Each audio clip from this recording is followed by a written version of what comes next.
여러분들께서는 살면서 자중질환이라는 사자성어를 들어보신 적이 있으신가요? 자중질환이란 자기 편 가운데서 일어나는 싸움이라는 말로 내분이나 내용도 같은 의미로 쓰일 수 있습니다.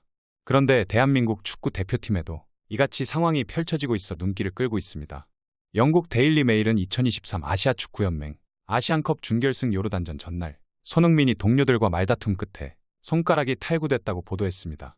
이어 저녁 식사 도중 손흥민과 동료들 사이 시비가 붙었고 어린 선수들은 탁구를 치기 위해 저녁 식사를 서둘렀으며 손흥민은 식사 자리 유대감 대신 빨리 떠나려는 선수들에게 짜증이 나서 파리 생제르맹 이강인에게 문제를 제기했다고 덧붙였습니다. 영국 더선이 밝힌 소식통은 몇몇 어린 선수들은 저녁을 빨리 먹고 탁구를 치기 위해 떠났는데 손흥민이 자신을 향한 무례한 발언을 듣자 다시 와서 앉으라고 말하는 가운데 싸움이 났으며 손흥민은 운이 나쁘게도 손가락을 심하게 다쳤다고 주장했습니다. 이번 아시안컵은 손흥민에게 있어 마지막 도전일 수 있기에 2022 피파 카타르 월드컵 당시 리오넬 메시처럼 라스트 댄스가 기대됐습니다. 하지만 클린스만 감독은 여전히 무색무취했고 손흥민도 패배를 막지 못했습니다. 손흥민은 많이 속상하고 뭐라 말씀드려야 할지 모르겠으며 부족해서 패배한 게 사실인 것 같다고 인정했습니다. 이어 스스로 팀을 이끄는데 부족함을 느낀 토너먼트였기에 선수들에게 미안하다고 전했습니다. 그러면서 앞으로 대표팀을 계속할 수 있을지 생각해봐야 할 것 같고 팀을 책임지고 이끌어가야 하는 상황에서 부족한 모습을 보여 많은 책임감을 느낀다고 언급했습니다. 토트넘 복귀 직후 교체로 출전한 다음 환상적인 어시스트를 기록한 손흥민은 아시안컵에 대해 말하고 싶지 않지만 이것도 축구에 있어 일부고 정말 힘들지만 다시 웃기 위해 축구를 한다고 전했습니다. 손흥민이 아시안컵 준결승 요르단전 전날 선수들과 마찰을 빚었다는 루머가 제기되자 국민들은 놀랐다는 반응입니다. 손흥민은 요르단전과 브라이튼전 동안 오른손 검지와 중지에 테이핑을 하고 있었습니다.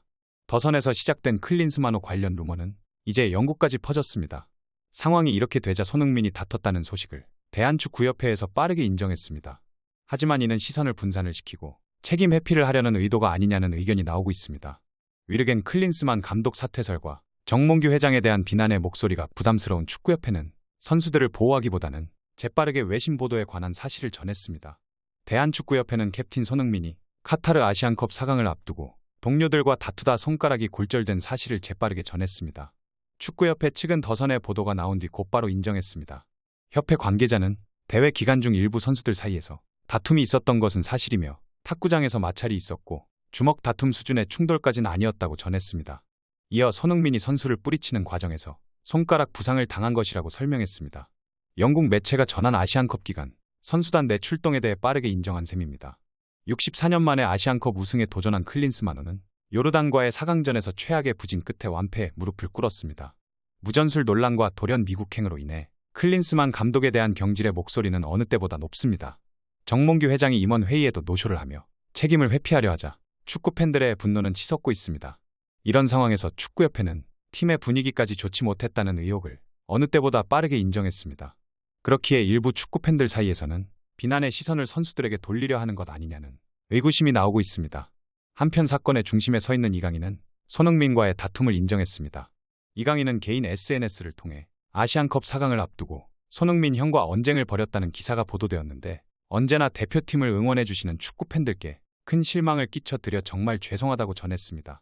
그러면서 제가 앞장서서 형들의 말을 잘 따랐어야 했는데 축구 팬들에게 좋지 못한 모습을 보여드리게 돼 죄송스러울 뿐이고 저에게 실망하셨을 많은 분들께 사과드린다고 언급했습니다. 이어 축구 팬들께서 저에게 보내주시는 관심과 기대를 잘 알고 있기에 앞으로는 형들을 도와서 보다 더 좋은 선수, 보다 좋은 사람이 되도록 노력하겠다고 전했습니다. 이렇게 모든 것이 사실임이 드러나자 이강인을 향한 곱지 않은 시선도 쏠리고 있습니다.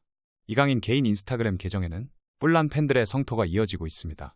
이강인은 지난 10일 인스타그램에 열심히 노력했지만 원하는 결과를 이루지 못해 개인적으로 아쉬움이 남는다는 취지의 카타르 아시안컵 출전 소감문을 남겼고 해당 글에는 수천 개의 댓글이 달리며 갑론을박이 펼쳐졌습니다.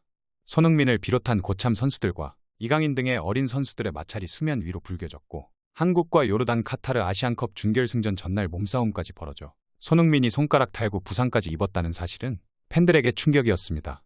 축구 대표팀 고참급 멤버들은 위르겐 클린스만 축구 대표팀 감독을 찾아가 이강인의 선발 명단 제외를 요청했다는 사실도 전해지면서 이강인과 대표팀 추측 멤버들 간의 마찰은 수면 위로 불거졌습니다. 특히 이강인이 대표팀 주장 손흥민과 직접 충돌이 있다는 내용이 알려지자 일부 축구 팬들은 그를 향해 비판 세례를 쏟아내고 있는 모양새입니다. 다들 막내라 예뻐하고 스타가 된 것 같으니 기고만장하는 거냐? 겸손하다고 생각했는데 앞과 뒤가 다르다 등 주로 손흥민과의 마찰이 있었다는 사실에 실망의 표현과 함께 명확한 해명을 요구하는 의견이 잇따랐습니다. 하지만 이렇게 이강인이 온몸으로 비판을 받고 있는 상황에서도 본질은 대한축구협회라는 의견이 식을 줄 모르고 있습니다. 축구협회가 이젠 선수들까지 이용한다며 더 이상 방패를 만들어 숨지 말라는 것입니다. 축구협회는 숨을 방패를 만들었지만 피하기엔 형체가 너무 큰 상황입니다.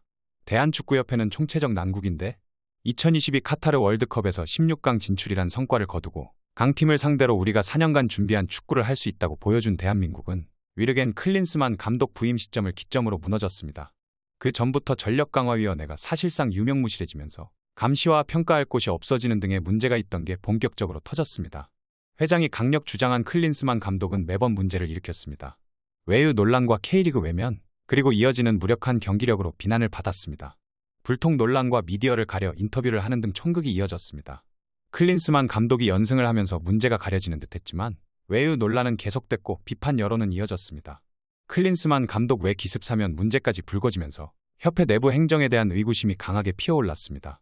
사면 때는 자신 외 모든 고위급 인사들을 내보냈으며 클린스만 감독 문제는 선임에 적극 관여하고 불성실한 태도를 방치했음에도 앞에 나서지 않았습니다. 클린스만 감독 개인의 문제로만 만들었습니다. 이 상태에서 2023 카타르 아시안컵이 치러졌는데 선수들의 노력과 스태프들의 투혼, 여기에 운까지 따르면서 준결승까지는 갔지만 결국 64년 만에 우승은 실패했습니다. 책임을 져야 할 사람은 여전히 모습을 감췄습니다. 8강 호주전 이후로 공식 미디어엔 얼굴을 비추지 않았습니다. 클린스만 감독이 귀국 후 곧바로 미국으로 가고 경질 논란이 있을 때도 마찬가지였습니다. 이번에도 정작 주인공은 자신이 만든 방패 뒤에 있습니다. 이번엔 선수들을 내세웠습니다. 과거 김민재와 손흥민이 갈등을 빚었을 때도 이렇게 대놓고 선수 이름을 특정해서 인정을 한 적은 없었습니다. 과거 대표팀엔 크고 작은 내분이 있었고 이번처럼 사실로 이야기가 되고 있다고 해도 협회가 직접 나서 인정한 적은 없었습니다. 그렇기에 대한민국 국민들은 선수들을 방패로 삼으려는 속셈을 단숨에 파악하고 있습니다. 이렇게 국민들의 관심이 과열되고 있는 상황에서 과연 이번 사태가 어떤 식으로 결론이 날지 귀추가 주목되고 있는데요. 개인적으로 저도 축구협회에 대한 생각을 말하겠습니다. 정몽규는 자신이 만든 방패가 단단하고 높을 거라고 착각하나 본데 그렇게 생각하면 크나큰 오산입니다. 지금은 국민들이 영리해져서 그딴 방식으로는 위기를 모면할 수 없습니다. 그 방패들로 다 가리기 힘들 만큼 국민들의 관심과 분노는 높습니다. 숨으려고 해도 숨을 수 없고 방패를 더 만들고 세운다고 해도 마찬가지입니다. 현실 감각이 없어 보이는데 이젠 현실을 알아야 할 때가 됐습니다. 그리고 선수들의 분란이 사실이라도 그 부분은 별개의 사안으로 봐야 합니다. 사실 무전술 축구가 내분이 안 나는 게 더 이상합니다.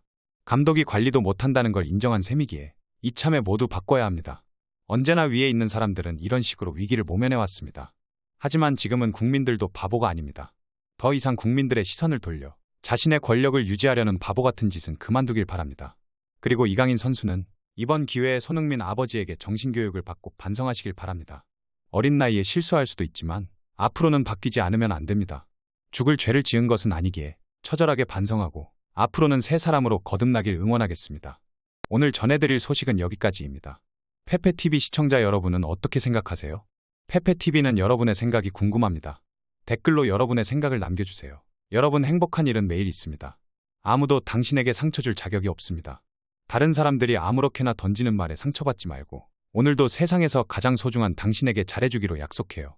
지난 시간 스트레스 받는 일도 많으셨을 테고 힘든 기억들도 있으셨을 텐데 행복하기 위해서 불행했던 기억들은 모두 의식적으로 버리고 좋은 기억들만 남기세요. 어떤 아쉬움이나 후회가 남는다면 그 또한 내일을 살아가게 하는 인생의 경험일 테니 너무 괴념치 마세요. 무엇보다 가장 소중한 건 바로 당신 자기 자신입니다. 소중한 당신을 한때의 부질없는 걱정과 고민들로 괴롭히지 마세요. 천천히 가더라도 포기하지 않는다면 언젠가는 도착할 수 있습니다.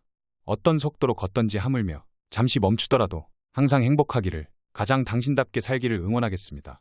올해에는 원하시는 모든 일들이 기적처럼 이루어질 거예요.